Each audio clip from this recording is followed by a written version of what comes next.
Regardless of if you think of yourself as religious or atheist or spiritual or whatever, one thing we all know for sure is that we're all going to die. So, do I think there's life and consciousness after death?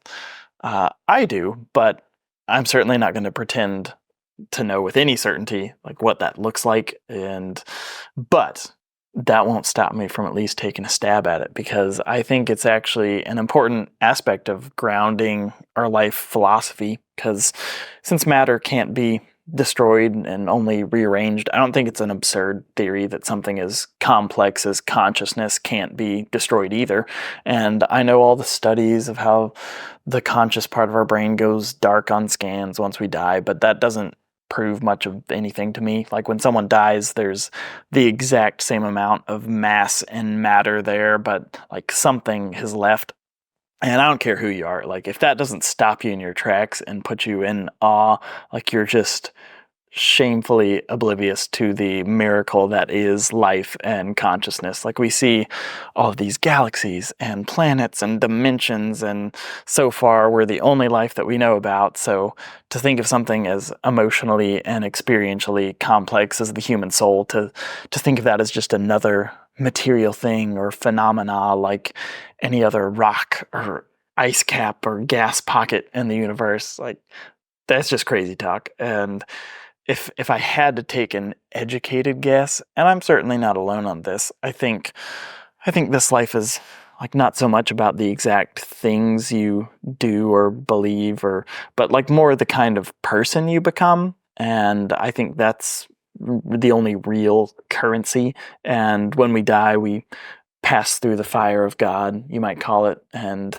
that judges us, you could say, but not in like a courtroom legal way, but carrying on with the analogy, like a fire judging the quality and integrity of a metal. And this isn't some idea I had. This is like a direct biblical analogy that Paul uses, and that's an element of Christianity that really makes sense to me. And I know that's entirely speculative, but it resonates based off of like all that I know and have experienced. Like sometimes I see these great forces for good in the world, like Dolly Parton or Mr. Rogers or Mr. Beast, and I'll think, man, I'll like never have as big of a positive impact as these people. And it can be easy to compare yourself, but I try to remind myself that I really think it's less about the amount of good I do or believe in, but like what kind of person am I becoming? Do I love to find ways to help? Am I easily angered? Do I look for the best in people? Do I judge myself more than I judge others? Like these are ways that we're all on the same playing field regardless of income or gender or geographic location or whatever. And I think when we die, it's less that God decides if we go to heaven or hell, and it's more a matter of our state of being. Like it seems reasonable that we'll gravitate towards like-minded people who love the same virtues or vices that we do, and you could call those gatherings or states of being heaven or hell, but I definitely do have a hard time with the idea that people will wander from God, like apart from God or like apart from love forever.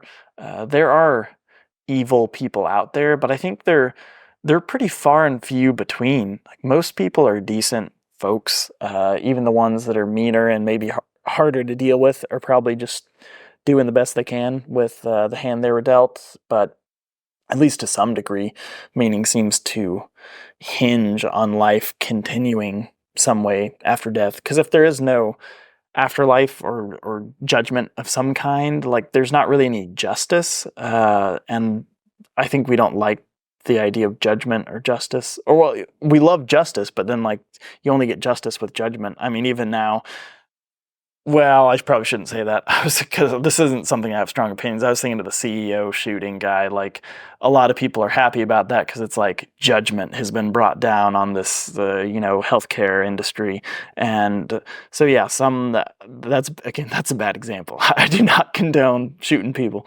but anyway, like to maybe use another example, it's totally possible that Kim Jong Un could die peacefully in his sleep at the ripe old age of 90, having lived a life of pleasure and luxury, all the while having oppressed and impoverished his people his entire life. And like, does he just get away with that? Like, I'm not even saying he should get cast into some post-mortem lake of fire, because punishment for punishment's sake doesn't really seem to accomplish anything, but it seems clear that before someone like Kim Jong-un can reintegrate with kind and loving people, he has to go through some serious re-education, pun intended, and do a hell of a lot of self-work, more puns. I'm pretty funny, aren't I, guys?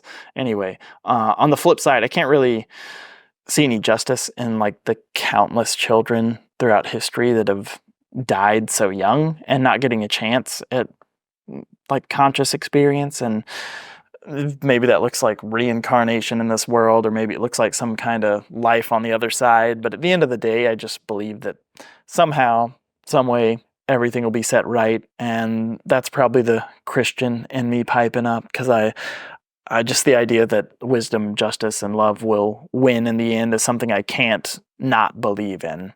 This is a clip from my story on why Christianity and atheism didn't work out for me. So if you want to watch the full video, you can click on the link here.